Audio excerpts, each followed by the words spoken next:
Right, thanks very much. This speech is called Lilith Before Eve, which is a bit of a joke title in a way, because in the Old Testament Apocrypha, Lilith is the mother of all evil and the mother of all demons and the mother of all vampires, and mythologically is Adam's first wife, and she's created from mud, unlike Eve, who's taken from the rib in mythology. So it's a joke title in a way, because I'm going to talk about feminism and about the feminist movement. Now, I'll dispense with the Shirley Williams idea about feminism, that it's just equal pay for equal measures and equal work done, that it's just a sort of form of generalised, prepackaged egalitarianism between the genders, because that's not very interesting. What I'm going to do in this talk is look at the most extreme and marginal elements in feminism, which you can't entirely categorise as left or right, because it's a movement off to one side by itself to a degree, and I'm going to look through them, probably going from the most extreme to more moderate examples of same. Now, what is the most extreme piece of New Wave feminism from the 1960s and 70s? Probably it's the Scum Manifesto. The Scum Manifesto, that's what it was called. Yes, the Society for Cutting Up Men, which is was published by Verso, which is New Left Books as it once was, and was produced by Valerie Solaris, who was a sort of artistic lesbian in Andy Warhol's circle in relation to the factory movement. Now, she shot Warhol, actually, so she put theory into practice, because he wouldn't publish a play by her. In actual fact, it was quite a serious incident, because Warhol almost died, and was never the same again afterwards, according to people who were associated with him during that period. She also wounded 2 other people, but because she was a paranoid schizophrenic, she got 3 years in prison. She later surrendered to a policeman that very same day. Now, the Society for Cutting Up Men, which was her own abstraction, was a piece of extreme misandry, which is not really heard of very much, but which is the opposite of misogyny, and it's extreme hatred of men. During this context of this text, the Solaris advocated the eradication of men as a gender, who she described as having a perverse chromosome, which makes us unfeminine and therefore differentiated. Now, this text, which is still available in very alternative left-wing bookshops, those of the left, is probably the most extreme and sort of delusional, counterfactual and virtual reality piece of feminism that was ever created. It's quite a literate text. It's not sort of just belly-aching ranting. It also talks about the entire restructuring of society and deals with essentially lesbian separatism or female-female bonding away from heterosexual norms or family-based societies as traditionally supposed.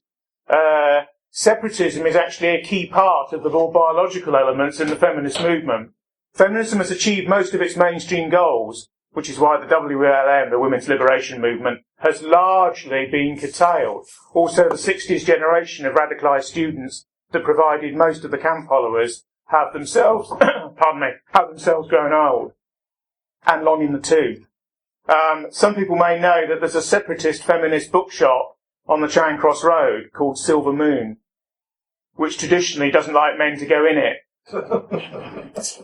And so when the odd male student on a dare and that sort of thing goes into Silver Moon, there is a prescribed policy to be as frigid, to be as hostile, and to be as nasty as possible until the man leaves, because they can't deny male entry into the shop under equality law, which of course technically feminism is actually in favour of.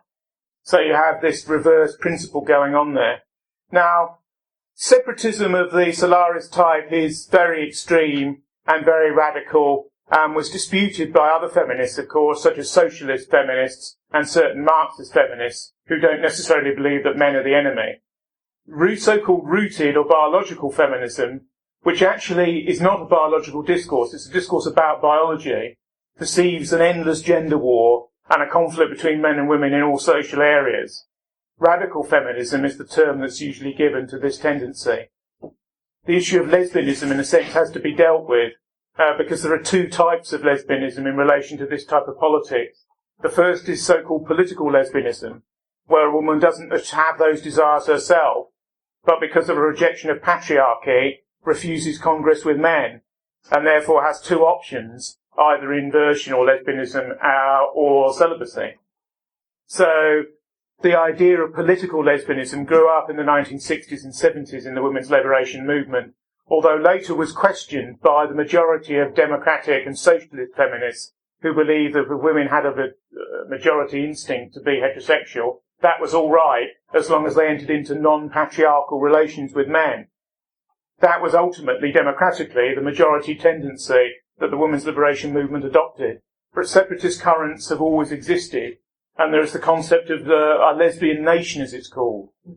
Lesbian Nation, which was quite a well-known feminist book in the 1970s, posits the twin track strategy for lesbianism in a political context.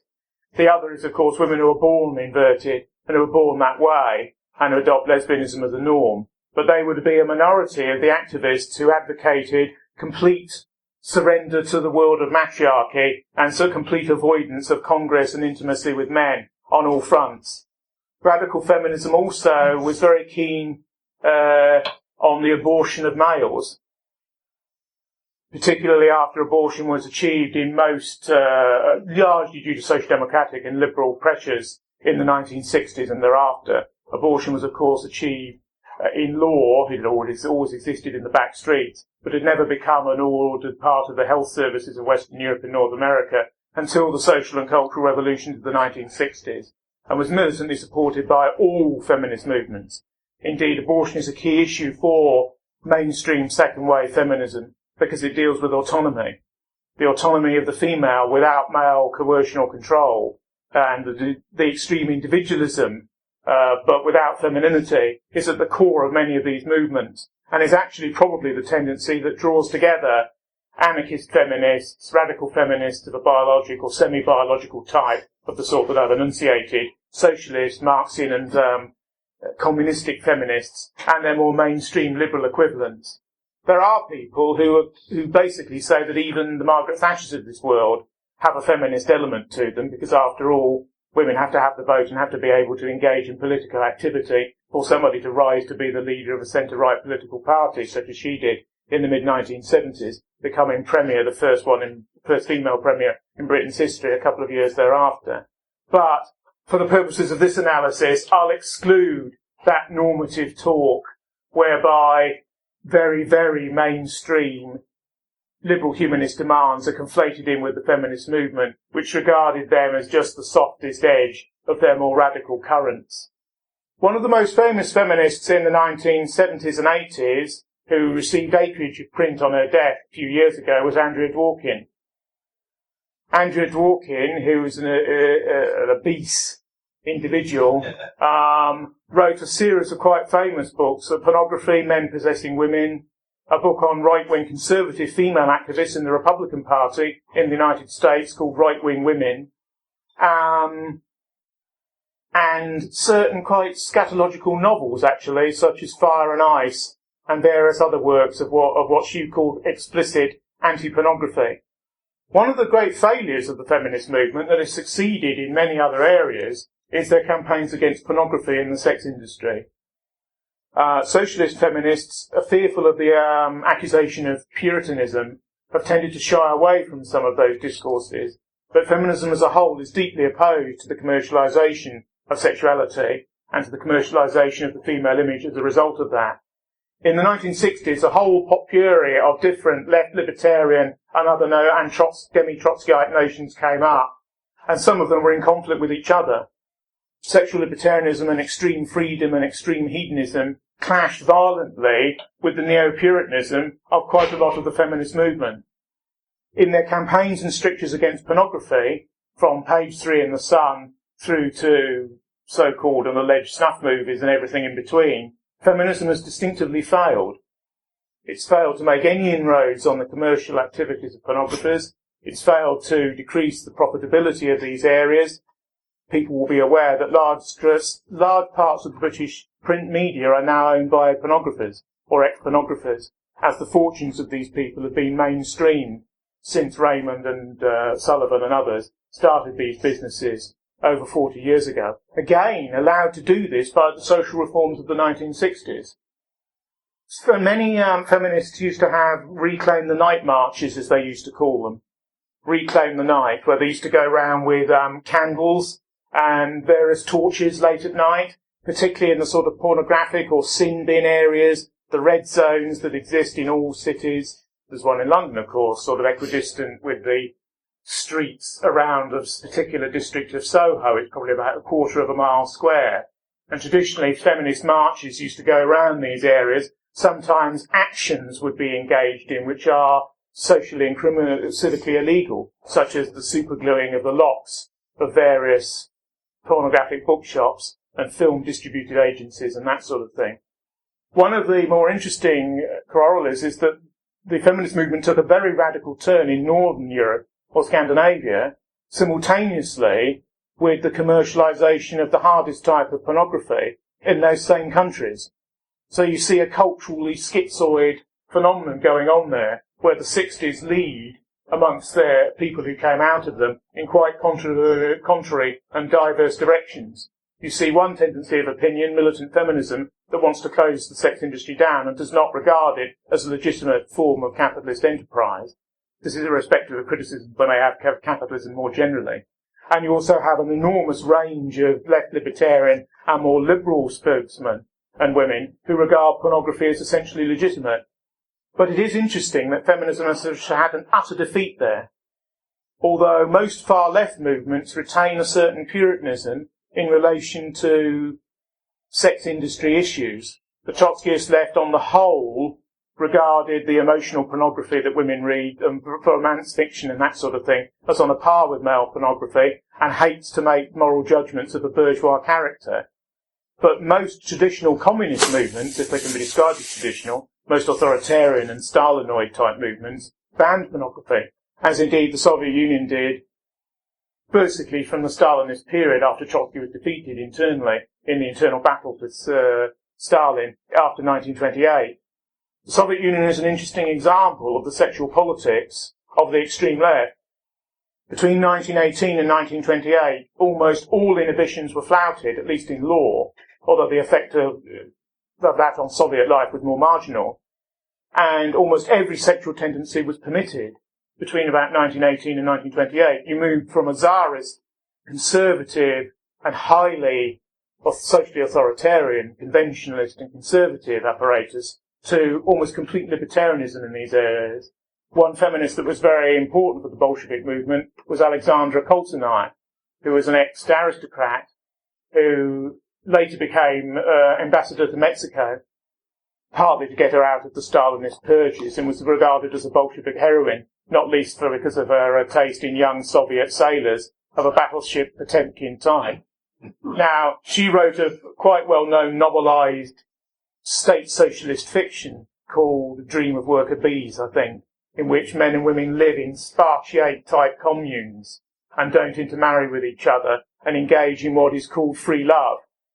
The doctrine of free love between men and women, in other words, no traditional family structure, no monogamy, no heterosexual bonding, and a more looser sort of infinite rather than finite relations, goes back to most forms of utopian leftism in the 19th century and underground and bohemian movements, and resurfaces in the 1920s, resurfaces again in the 1960s.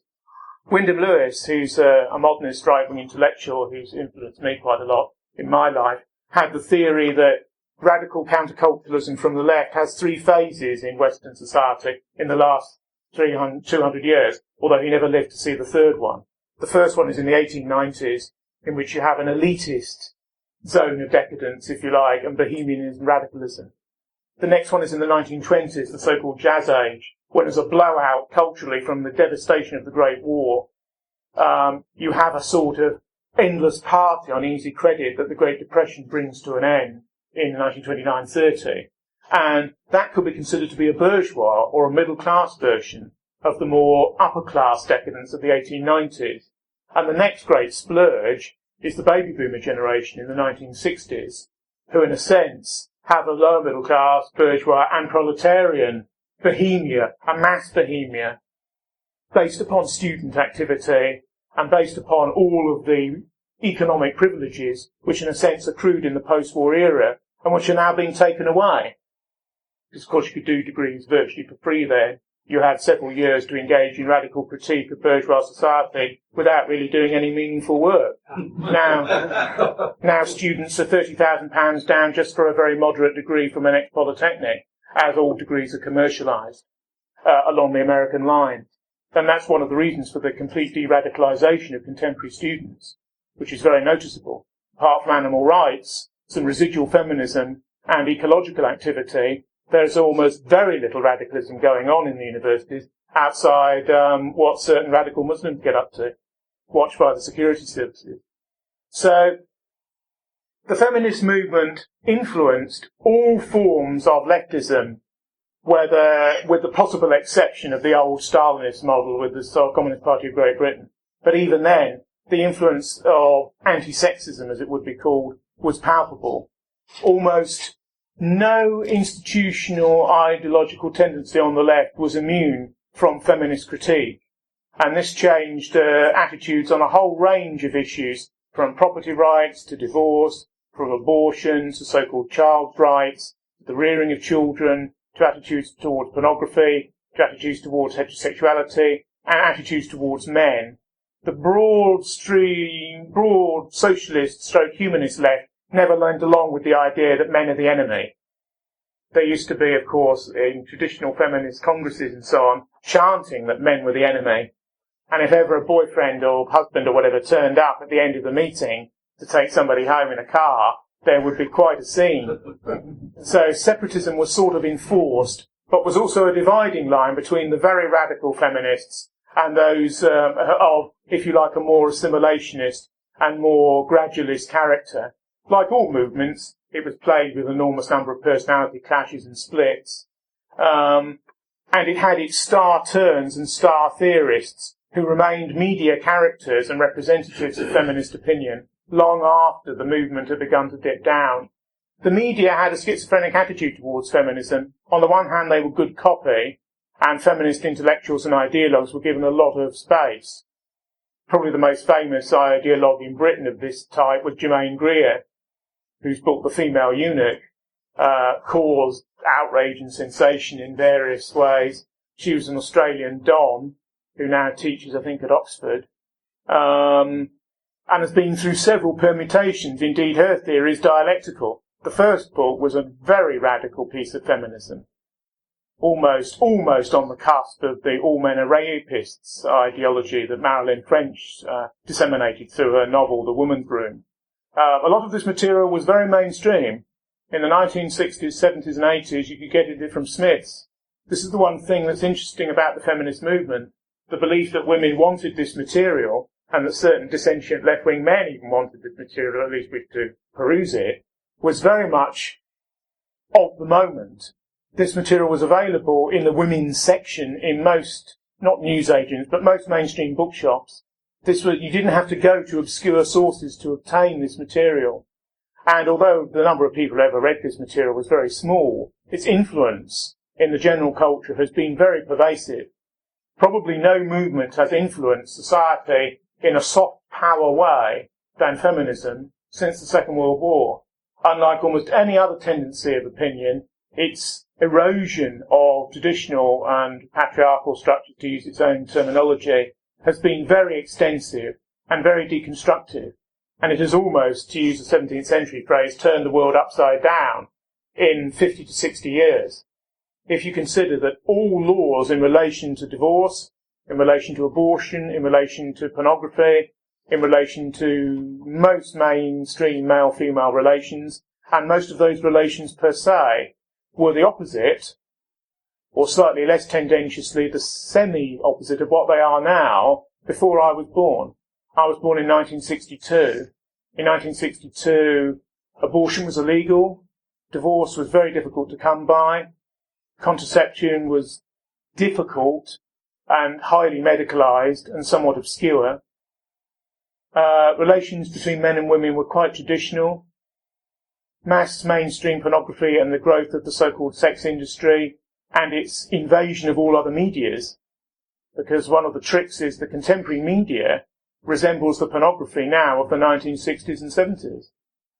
because the pornographicization of mass media is again one of the most salient factors which has occurred in the last 40 to 50 to 60 years. It's almost a shock to point it out now, because the process has become so all-encompassing and so gradually attainable that the fact that Cosmopolitan is as extreme as most forms of male soft pornography now, which it certainly wasn't when it started, whereas the sort of pornography that Playboy once represented, in other words, very soft, is now so mainstream that it's almost on the television nightly. So one can argue that the forces of the counterfactual sexual revolution of the 1960s have not been in women's interests at all. And there are certain dissident feminists who turn back to slightly more conservative social positions, later in life usually, who sometimes ruefully admit that this is the case. Probably the destructivity of the feminist movement, particularly the second wave from the 60s and 70s, is seen in the enormous divorce rate and the enormous non-marriage rate which now exists. The deconstruction and whittling down and whittling out of the society, like a piece of sort of wooden sculpture, is well underway. No politician now can criticise the single-parent family because so many people are involved in them and they are so much part of the constituent electorate to which one has to appeal. Marriage itself has been relativised almost to a point of semi-invisibility within the culture, although there are still quite strong ideological pressures to keep it as a gold standard or as an ideal. But the very difficulty that a policy as tame as giving tax breaks or exemptions to married families that the Cameron government has tried to instigate around the margins shows you the difficulty in a lone area of ploughing back on what has occurred in all other areas. The radical social, sexual and libertarian agendas of the 1960s ramified with feminism in various ways, and yet never lived up to the utopianism of the feminist movement. Feminism remains, in some respects, particularly in its second generational aspect, a utopian movement, a belief in total transformation of woman, of man, and of social and civic and lived circumstances. One of feminism's radicalisms is the idea that the personal is the political. Many people, when they leave a room like this, or whatever tendency of opinion they support, drop their politics away from them in their private life or in the way in which they actually live their own life. That would be true of many people who have even quite pronounced political views. Feminism is based on the idea that everything that one does, from the smallest into family relationship and so on, is actually deeply political. And the belief that the personal is political, and that the personal is even more important in its politicisation than what is customarily regarded as politics, certainly electoral politics, has had enormous soft power gains. By soft power, I mean cultural power, the ability that feminism has had retrospectively to engender terror in normal relations, where quite ordinary and normal people without any ideology at all weigh sexism and weigh whether one remark was more sexist than another as a criterion of social acceptability. Few people would have heard of this terminology before the 1960s or the 1970s. Today, in certain areas of employment, it's quite a serious matter to be accused of institutional sexism or to be accused of sexism per se. And as with the corollary racism, an enormous bureaucracy has grown up to police, particularly academic discourse. There's a sort of 1984 or Orwellian element to this, where in the academic life, where people are mentally trained for the attitudes that they will carry through as educators in the future, people are taught the correct responses in a post-religious, secular and multicultural age. An enormous number of university lecturers have got into trouble over a sort of feminist and a PC agenda, to such a degree now that many will only interview female students with the door open or with a woman colleague present in case they're accused of making a remark of detrimental, objectifying, patriarchal or sexually genocidal character. This can be quite an innocent and freeborn remark in relation to what will be regarded as old-fashioned masculinity. but old-fashioned masculinity is something that's probably not too much to be found in many institutions of higher learning. Traditional colleges were segregated along gender lines. Traditional Oxford and Cambridge colleges were segregated along gender lines. Certainly there were single-sex female colleges well into the 1980s. Again, a strange byproduct of the feminist success is the deconstruction of old-fashioned all-female institutions, many of which were actually in female interests. So, feminism's successes have been multiple, but the detriment to society as a whole has been massive. Unhappiness, or happiness, can never really be measured. But from a personal or subjective way of looking at things, I would not characterise this as a particularly happy or successful era, or a particularly happy or successful culture. I think the fact that almost one in two marriages is now ending in divorce, and there's an enormous amount of dissatisfaction, which, in some respects, the two genders may have with each other. Many of these issues are not discussed, and feminism and male reactions to feminism, some of which have not been too brilliant, are actually part and parcel of many of the ongoing problems in this age.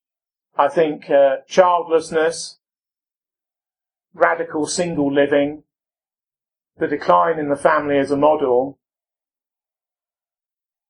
intergenerational decline, whereby the idea is your grandparents looked after the children and that sort of thing rather than hired help, and that you didn't necessarily need two incomes in order to survive in an average mortgage property, which is now no longer the case, have all contrived to bring about feminist victories in ways that undercut the utopianism that movement once espoused. Is feminism a left-wing movement? Only in part, although it's very difficult for the right to agglomerate its ideas in with certainly second wave or second generation feminism. Yet traditionally, the gender and the politics and the politics of the personal, being all pervasive, is something for which Marxism has little time. Only post-dated, non-Stalinist and Trotskyite types of Marxism were able to meld sexual, political, anthropological and environmental concerns in with themselves. Traditional Marxism has had no time for these bourgeois deviations. Green politics is of no account in industrialisation as a moral good, in accordance with mainstream Marxism. Similarly, semi-biological ideas about women have no place in an order which is totally socially ameliorated and understood as such.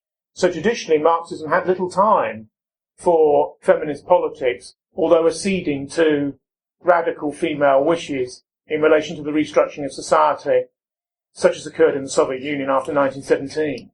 The interesting thing which occurred is that despite the lifting of almost all psychological, social and familial restrictions between 1918 and 1928, Soviet life did not change particularly dramatically, partly because most people were struggling to survive, and these legal changes only had marginal impact. After 1928, everything was reversed, and Stalin introduced a form of neoconservatism in the personal political area. Family life was re-encouraged. After the Second War, the enormous devastation inside the Soviet Union meant that motherhood was prized. Women who had over 10 children and contributed to feelings of Soviet warriorship and providing men to work in factories and so on were given medals by the state. Everyone knows the extreme prudery of the communist bureaucracies in post-war Eastern Europe, far more extreme than their Western equivalents. Indeed, the media in traditional communist societies, after the first revolutionary phase is over, often resembles the Western media in the early part of the 20th century, when you actually had a conservative bias, and you had a conservative society with a very small c, rather than a liberal one, tending to the left. So in my opinion, you have, up until the 1950s in most Western societies, if you analyse the mass media, you have mainstream conservative small c attitudes, whereas after that, you have mainstream left liberal and mildly libertarian social attitudes. This is why these radical movements cut very deep, but they never achieve entirely everything that they want. what they do is that they are the radical vanguards. They are the diamond drills. They are the teeth in the flesh that push the thing, push the unwieldy social contract in a particular direction. Without all of these radical movements, the enormous social, cultural and exhibitionistic changes which we've seen would not have occurred.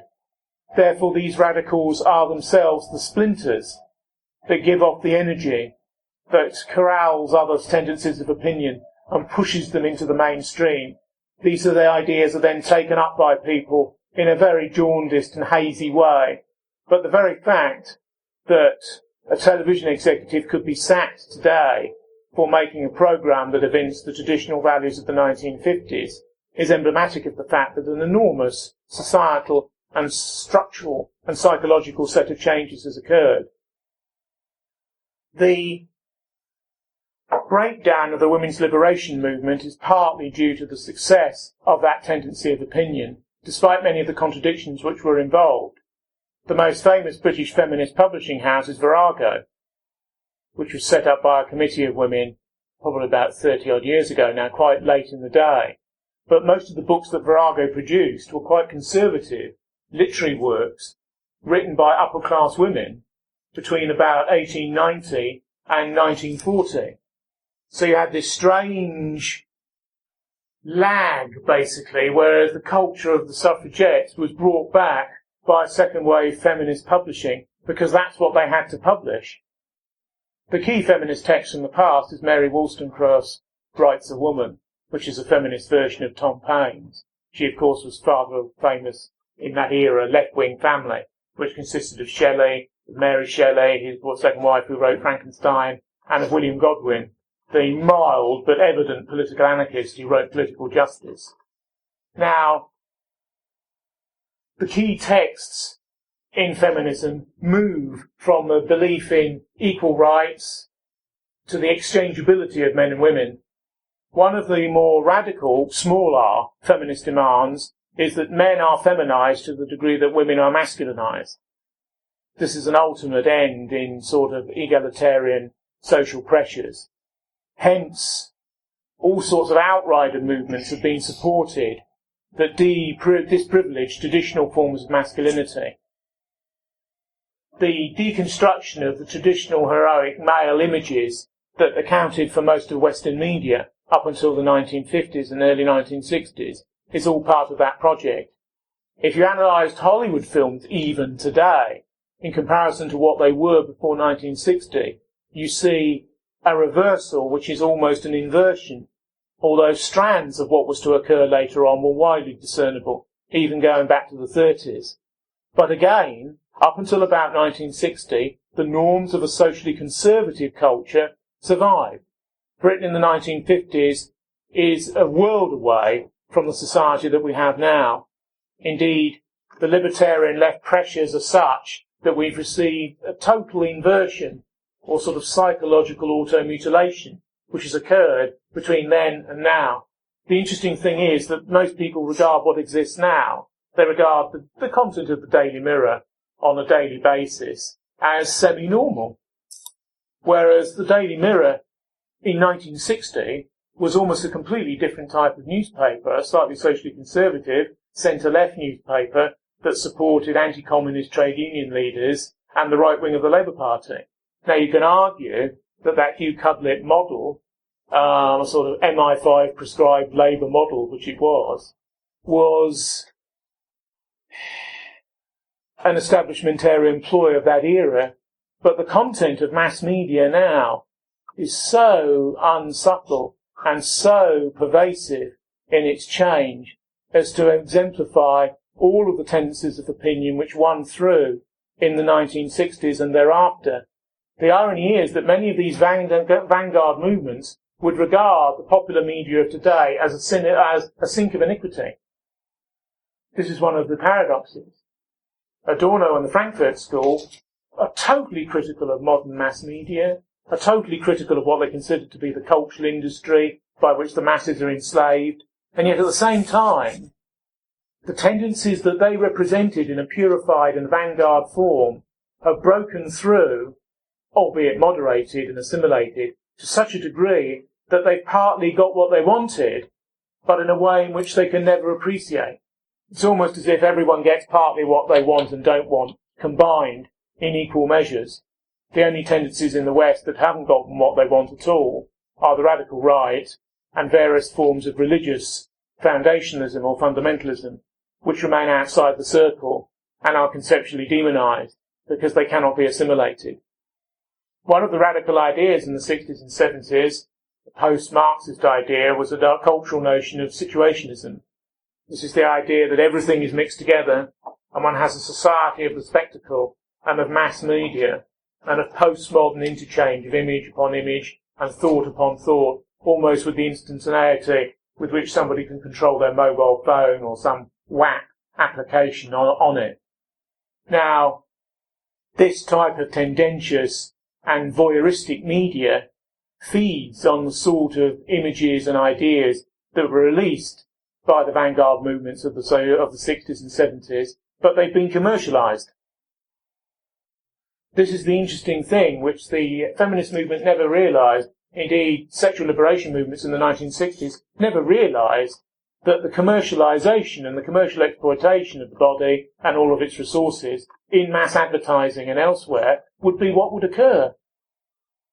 There was a sense, an innocent-mindedness in a strange, prurient way to these people and their ideas.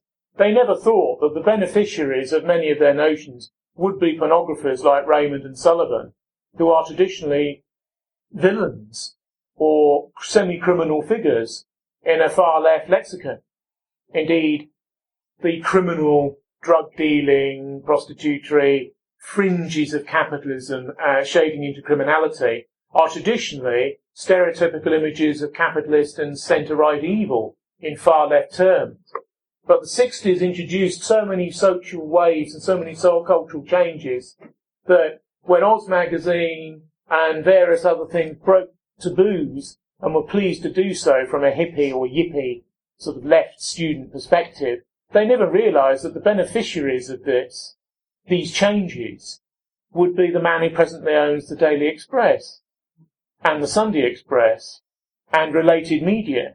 The Desmonds of this world are the monsters that have been created by the free-for-all in image and fact and the change in the reference points of sexual politics which the 60s introduced. It's the one again of, I once visited for my sins, the National Union of Students building in Manchester on the Oxford Road. And they had a newsagents there. And it was the most puritanical newsagents I'd ever been in. Usually when you go into newsagents, even if you just want stamps or something, there's an enormous wall of flesh, essentially, even in the more moderate titles, which superficially have little to do with sexuality, because that's how things are marketed today. Before 1960, they wouldn't have been marketed, certainly not quite in that way.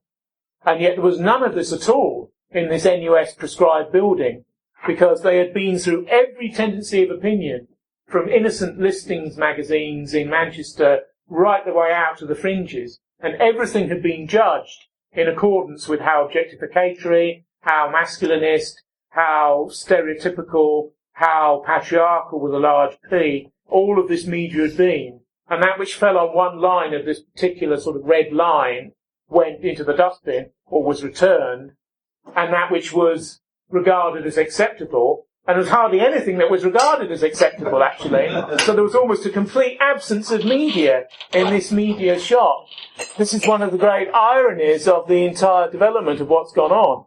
There was an attempt about 20 years ago now to found a left-wing paper on Sunday called News on Sunday, which only lasted a couple of issues. And one of the problems that they had with capitalisation and distribution and all the normal, rather boring things, but one of the internal reasons that it failed is because nearly all of the comment by quite traditional left-wing writers and famous left-wing cartoonists like Ralph Steadman was regarded as politically incorrect.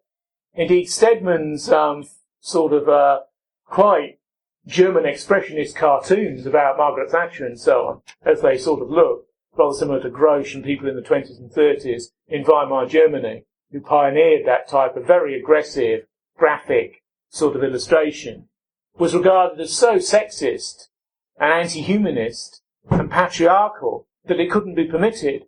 So what tends to happen is the left devours itself when it really gets going between the tendencies of a new form and newfangled censorship, which are very extreme, and tendencies of total anarchy, nihilism, and near depravity that wants to let everything rip and basically believes there are almost no standards and no limits at all, nor should there ever be. This tension that does exist, and which is still there in nearly all forms of feminist critique of media, plagues the left to this day. But what they're doing is they're arguing from a position of semi-victory, whereby each new film and each new magazine is considered in accordance with how correct and or incorrect it actually is. The criterion for correctness and incorrectness have also changed.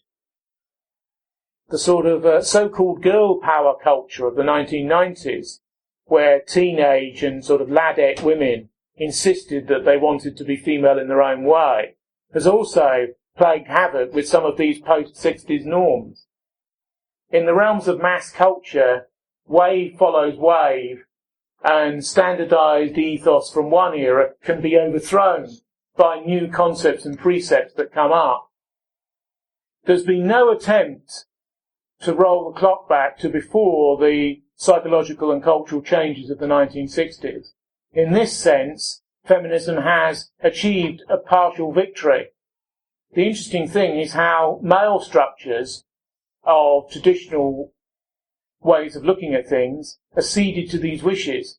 Many men are deeply confused at the present time, and have been for several generations.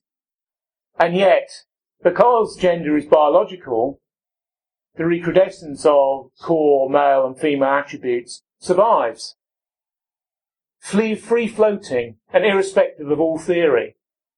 However, most men have acceded to feminist demands because they feel there's no alternative to them.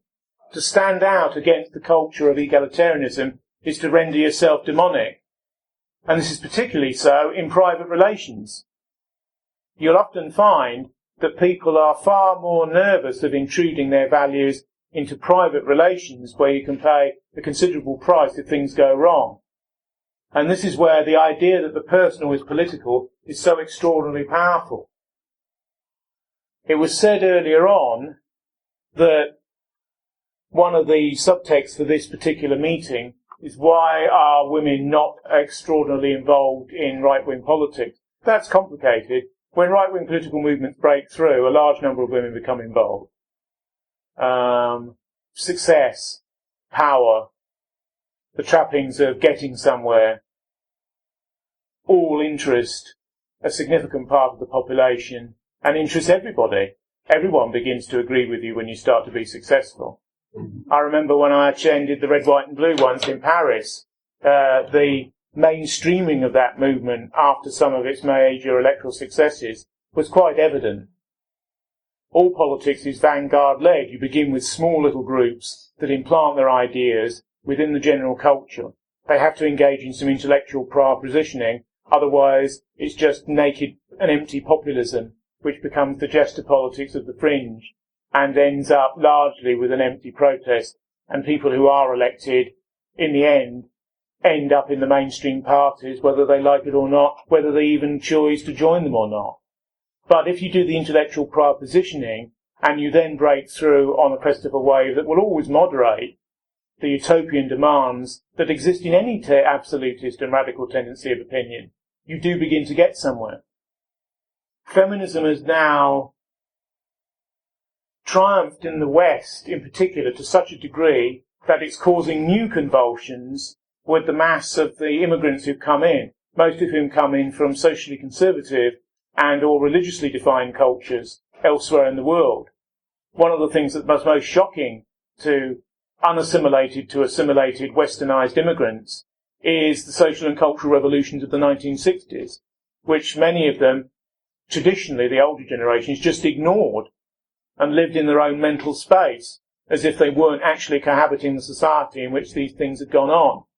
This is less so now, and what you see amongst younger immigrants is a dialecticism, whereby amongst the young, they either become very Western and reject their own parents and reject the assumptions of their own communities, or they engage in a militancy grounded in their own communities or grounded in their own faith systems. So people are either going back to the traditional structures in a more radical way without the social conservatism of the elders, or they assimilate completely into post-60s Western norms, which are now so pervasive that most people don't bother to reject them even in their own mind. Because to actually reject many of them, you would have to turn off mass media. You would have to engage in processes of alienation, in a way, from what now exists. And that's very difficult for many people, and nor do they wish to be regarded as odd or socially reclusive or corralled into a space or ghettoized in their own life. The bulk of people conform to the energies and pressures that they now feel themselves living under.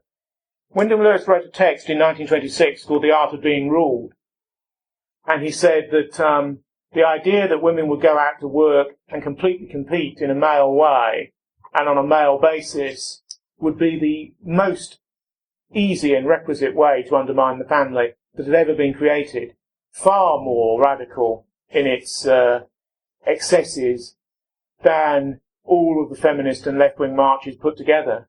And this indeed is what has occurred. We live, as I've often said in these talks, in a strange hybridized society where the economics of the centre-right and the social, cultural and soft power prerequisites of the centre-left have fused and merged into a left-wing capitalism, which would have been regarded as absurd in the early part of the last century. When left-wing and right-wing intellectuals actually used to meet with each other, this hardly occurs today except in media set-piece battles, which are largely orchestrated from beforehand and the results of which are unsatisfactory. When Chesterton and Belloc and Shaw and Wells used to actually have debates with each other in the early part of the 20th century, the idea that you would have ended up with a left-wing capitalism would have been regarded as utterly absurd. Utterly absurd. And yet this is what we have, because the market has realised that you can clear at the lowest common denominator level, and you can clear to a market expectancy of maximum profit by often pitching things at a low to middle common denominator, and that you never go bankrupt by underestimating the taste of the generality. Therefore you can always push things lower, and you can always achieve a maximum payout by making sure that the thing is tilted to the lowest common denominator, up to a point. And the lowest common denominator, you have to be careful to go too low, therefore you become unacceptable and outside the frame of what is commercially convenient. But the tendency and the drift is always downwards. So you have egalitarianism, downwards drift, and the desire to make money of a maximum sort combined in a poisonous and rather noxious brew. And all over the economy, and don't forget we're living in a society where we make very little, and everything is traded on services and secondary and tertiary forms of production and added value, fueled by debt and based upon an interchangeable, movable capital economy where the movement of labour, namely mass immigration, is just one tool in the general game. So we have a situation where the deconstruction of traditional ideas of masculinity and femininity and the disavowal of the idea that they're biologically based, even though many of the critics now believe that they may well be, is part and parcel of the atomized and alienated world with which we find ourselves surrounded.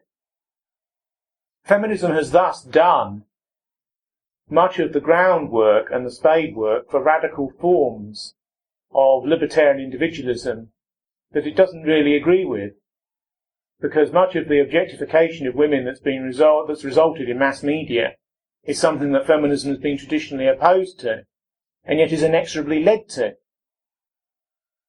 I also think that a lot of men have taken advantage of the choices and expectations that feminism has aroused, and that this has led to a general coarsening of relations between men and women which has occurred.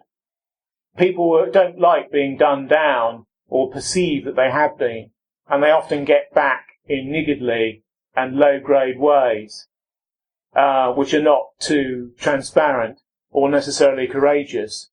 And I think there's a degree to which that has also occurred. The traditional male role models did involve heroic and self-sacrificial elements, even though, as in all human affairs, hypocrisy and venality doubtless played a part. But the degree to which many men feel relatively powerless in the present situation and somewhat embittered is again not a tendency that you can base political idealism on. People who are narrow-minded, feel they have a grievance and are embittered, may radicalise, but they may not necessarily be in a particular state to adopt a heroic attitude towards their radicalisation, which is ultimately what you want. I remember the late John Tyndall once said that you can never do anything with somebody whose politics just begins and ends with a whining about immigration. If that's all it is, because it's purely negative. When in fact what you have to be is heroic about your own nation, your own culture, its own history, your own ethnicity. These are the things that you have to be positive about. Otherwise, there is almost no point in being negative about the other, because you have nothing to replace what exists now.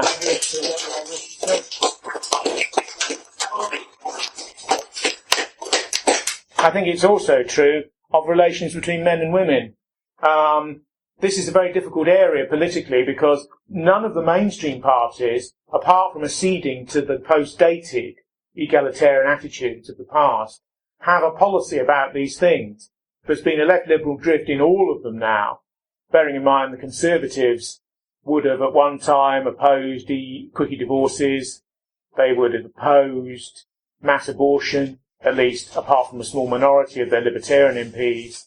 Now the party basically supports all of these things because they're fearful of not getting female votes if they don't. And yet the irony is that men and women are keenly divided. On abortion, 70% of women support abortion, according to most deep Gallup polls. But 20% of that support is actually very, very thin. Men are split 50-50. These debates are very aggressive and very toxic. One of the reasons that mainstream politicians rarely address them. Because these are primal issues, or at least they tend to the primal. And if you upset people on primal issues, they will never forgive you if they don't already accede to your notions, and you've lost them in relation to all other areas of the spectrum.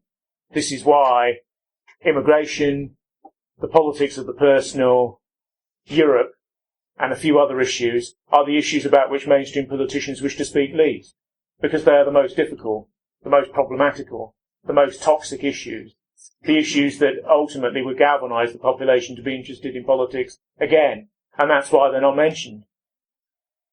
I think the feminist movement's success shows the success of cultural struggle, as New Left Marxists would call it. Cultural struggle is what this group and other groups like it are involved in, and is in some ways the only show in town for our tendency of opinion at the present time. Feminism has shown, if you go with the grain of a culture, as they did after the 1960s, what can be achieved by militant movements. Few women today know the names of the key feminist theoreticians such as Orbach, such as Greer, such as Millett, such as Solanas and so on. Few people know their names, but the tendencies of opinion that their books influence have proved highly decisive in the way in which people live their own lives. The trick is to have one's vanguard notions integrate with the zeitgeist. The problem is that the liberal society has probably not reached its apogee even yet, and is churning away and becoming yet even more radical and more deconstructive. However, all one can do at this present time is to put out contrary ideas.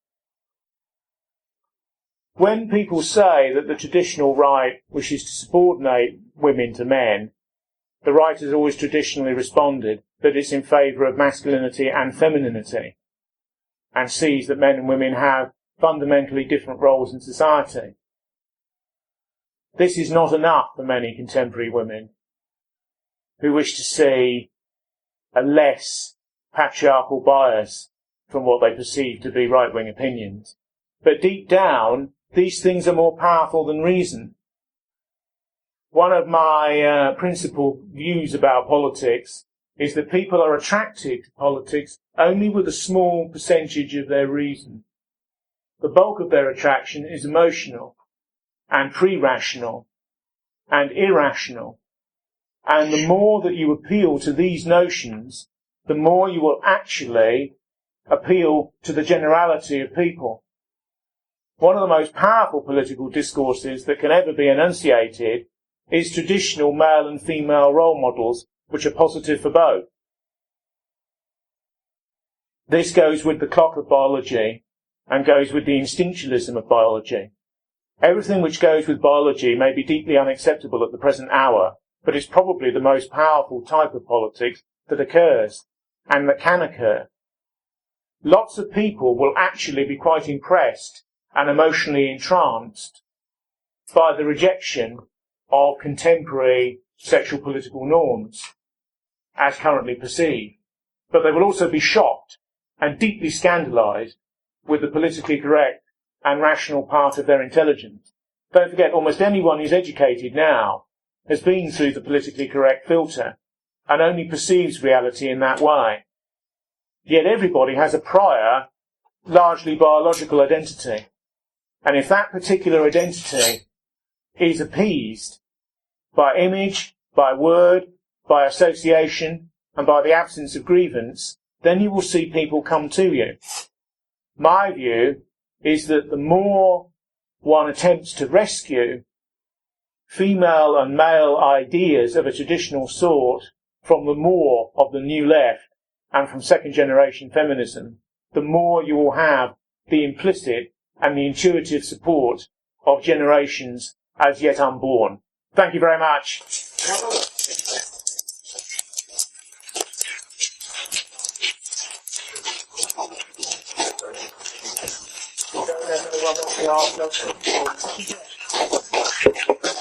Well, thank you, Jonathan. An intellectual prior positionist par excellence. While I hand this glass around, and he hasn't paid £5, you can ask me questions. So, first question at the back. Martin, please. Yes. First of all, may I preface my question by referring to the previous speaker, Michelle Renou. We've all heard my two objections to parts of the content of her speech, I'd like to thank her for educating me on the contribution which the Women's Social and Political Union made to the subsequent fascist movement. That's something that I was completely unaware of, and I'm grateful for her to educating us all on that particular point.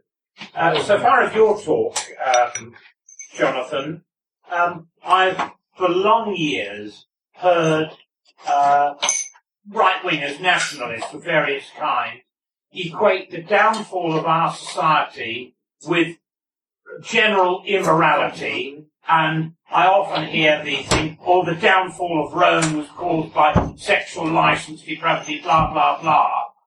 And yet in Rome, if you read about their culture, the Roman family, and particularly the Roman matriarch, was a terribly important figure in their culture, and not just at the higher orders, but down through society. Yet against this backdrop was the appalling, I regard as wickedness and degeneracy of the games.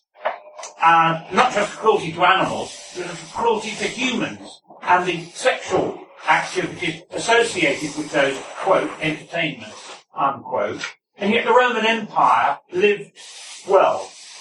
It became really great at about the death of Christ and went on for another 400 or 500 years. So can we really say that what, from a Christian point of view, we would regard as depravity or whatever, is a contribution to the decline of a society as such? Or are we barking up the wrong tree in trying to assert, because a lot of right-wing people don't tend to be very political, really genuinely political, and they revert to mummy's teachings or school teachings about Christianity and goodness, and that these are all mixed up, and that we're wrong to do that. Well, I think it's the ethos in society. I don't believe, I'm a Nietzschean essentially, so I don't believe man's naturally good anyway. All societies will be partly degenerate and decadent. It depends what type of decadence you get.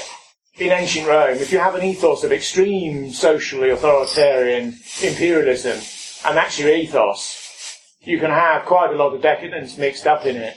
My criticism of the 1960s is not the decadence, which you will always have. You can argue about the degree. My criticism is the ideas which came to power in the 1960s and thereafter. Decadence is part of human nature. It's the ideas that you have about it which summon up what you're going to do and how you're going to live. If you're in command of an army, some of your best troops will have a private life that isn't worth mentioning. And every officer knows that. But you do not necessarily endorse ideologically what they do or wish to do as a norm and present it as not just socially acceptable, but that which is beyond criticism and indeed should become a replacement norm. I'm basically arguing for the element of hypocrisy that vice inevitably gives to virtue. Let's look back further into Rome for 100 years. Study that. What you say is true. Kevin, your question? Jonathan, what would you say about the British attitude to prostitution? Because there's such a lot of hypocrisy and mixed values. On the one hand, you now have lap dancing clubs, which I've never been to, see quite odd. But people enjoy following civilized society. But then prostitution itself is illegal. Women's form of wrongdoing should be civilized. As they used to have in Paris, and before the Second World War, very cultured place, so one conversation and drink, not necessarily. And I know with men being arrested for 5 minutes. 5 minutes. curb crawling syndrome. Yes. Where men are demonized for doing what comes natural, and it always solved immediately by good legislation. Yeah, but the politics of it is such that it never will be, basically, because there's no ramp of opinion which is agreed as to what should be done. And basically what you then tend to get is you have a sin bin zone in the society. The issue falls down into a zone, what the police call a zone of toleration, where all of the tendencies are mixed together. The feminist tendency that's deeply opposed to prostitution, the feminist tendency that's in favour of it, the liberal tendencies which are opposed to it, and the liberal tendencies which are in favour of it. If you regard libertarianism as part of contemporary conservatism, Tories themselves will be divided on these issues. Prostitution is always a very difficult issue. I think, but it will always occur.